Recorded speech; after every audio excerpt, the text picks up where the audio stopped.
নমস্কাৰ বন্ধুসকল আজি আমি জানো আহক বিটকয়েন কোনে কেতিয়া আৱিষ্কাৰ কৰিছিল আৰু কিয় আৱিষ্কাৰ কৰিছিল ইয়াৰ সম্পৰ্কে। 2008 চনত পৃথিৱীত বৃহৎ অৰ্থনৈতিক সংকট সৃষ্টি হৈছিল। বেংকবোৰৰ ওপৰত বিশ্বাস হেৰাই গৈছিল। ঠিক সেই সময়তে ইণ্টাৰনেটৰ এটা গোপন মেইলিং লিষ্টত সাতোশি নাকামোটো নামৰ এজন অজ্ঞাত ব্যক্তিয়ে এখন হোৱাইট পেপাৰ প্ৰকাশ কৰে। এই হোৱাইট পেপাৰত প্ৰথমবাৰৰ বাবে বিটকয়েন নামৰ এটা সম্পূৰ্ণ নতুন ধাৰা ডিজিটেল মুদ্ৰাৰ সৃষ্টি কৰে, যি কেন্দ্ৰীয় বেংকৰ পৰা স্বতন্ত্ৰ আৰু সকলোৰে বাবে মুক্ত খোলা লেনদেন ডিজিটেল মাধ্যম।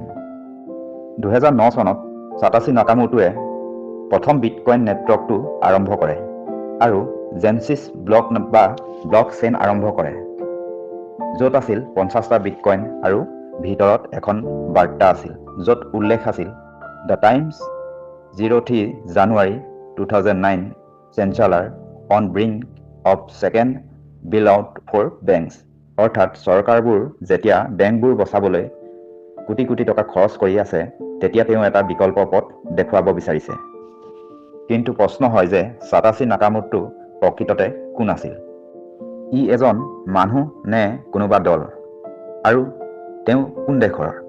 কিয় তেওঁ আজি পৰ্যন্ত কেতিয়াও নিজৰ পৰিচয় প্ৰকাশ নকৰিলে? 2010 চনত সাতোশি নাকামোটোৱে ইণ্টাৰনেটৰ পৰা অন্তৰ্ধান হয়। তেওঁ প্ৰায় 10 লাখ বিটকয়েন সৃষ্টি কৰি অন্তৰ্ধান হয়, যাৰ আজিৰ মূল্য $1 বিলিয়ন হৈ আছে। বিটকয়েন আৱিষ্কাৰ মূল উদ্দেশ্য আছিল বিশ্ববাসীৰ এজন মধ্যবিত্ত মানুহক বেংক চৰকাৰ অবিহনে নিজৰ টকা নিজেই নিয়ন্ত্ৰণ কৰাৰ ক্ষমতা দিয়া আৰু ডিজিটেল মাধ্যম যোগেদি সম্পূৰ্ণ স্বতন্ত্ৰ খোলামেলা আৰু নিৰাপদ লেনদেনৰ এক ব্যৱস্থা সৃষ্টি কৰা। আজিও সাতোশি নাকামোটোৰ সত্য পৰিচয় বিশ্বৰ সৰ্ববৃহৎ ইণ্টাৰনেট জগতত এটা ৰহস্যৰ বিষয় হৈ আছে। এই ৰহস্য পৰিচয় বিষয়ে কিছুমান বিজ্ঞানীকে, কম্পিউটাৰ ইঞ্জিনিয়াৰে আৰু উন্নত কৃত্ৰিম বুদ্ধিমত্তা ব্যৱস্থাই অৰ্থাৎ AI বহুজনক সন্দেহ কৰিছে, যদিও কিন্তু নিশ্চিত হ'ব পৰা নাই। বিটকয়েন কেৱল এটা ডিজিটেল মুদ্ৰাই নহয়, ই এক আন্দোলন আৰু সাধাৰণ মানুহৰ স্বাধীনতাৰ এক প্ৰযুক্তিগত অস্ত্ৰ।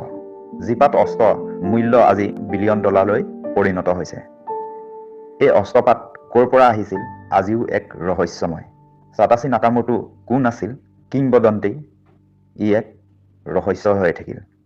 তথ্যখিনি জানি যদি উপকৃত হৈছে তেন্তে আনে জানিবলৈও ভিডিঅ'টো শ্বেয়াৰ কৰি দিব আৰু প্ৰতিদিনে এনেধৰণৰ নতুন নতুন তথ্য জানি থাকিবলৈ আমাৰ ইউটিউব চেনেলটো ছাবস্ক্ৰাইব কৰি দিব। আৰু যদি আপুনি আমাৰ ফেচবুক পেজটোত চাই আছে তেন্তে আমাৰ ফেচবুক পেজটো ফ'ল' কৰি দিব। ধন্যবাদ। পুনৰ লগ পাম অন্য এটা তথ্যৰ ভিডিঅ'ত।